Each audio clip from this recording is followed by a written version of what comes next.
Chama cha wananchi CUF kimesema kinasikitishwa na jinsi haki za binadamu zinavyokiukwa kufuatiwa kuachiwa huru kwa mashehe 12 waliokuwa wakishikiliwa kwa miaka 10 kwa tuhuma za ugaidi bila ushahidi kuthibitishwa mahakamani.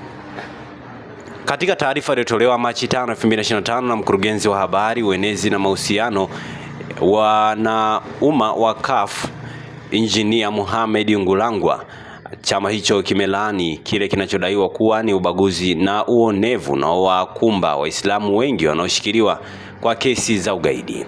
CUF imesema kuwa tangu kupitishwa kwa sheria ya ugaidi, mamia ya Watanzania wamewekwa mahabusu kwa miaka mingi bila kesi zao kuendelea, hali ambayo imesababisha familia nyingi kuathirika. Chama hicho kimetoa wito kwa serikali kupitia ofisi ya mkurugenzi wa mashtaka DPP kuwafutia mashtaka wale wote waliobambikizwa kesi za ugaidi kwa misingi ya kisiasa au kidini. Kuna mamia ya watoto wa Kitanzania wanaoishi kama yatima na wanawake wanaoishi kama wajane kwa sababu ya watu wao kushikiliwa kwa miaka mingi bila ushahidi wa kutosha. Hii ni mbegu mbaya kwa amani na mshikamano wa taifa letu. CUF imeitaka serikali kuchukua hatua madhubuti kurekebisha hali hii na kuhakikisha kuwa haki sawa inatendeka kwa kila Mtanzania bila kujali dini, siasa au ukabila.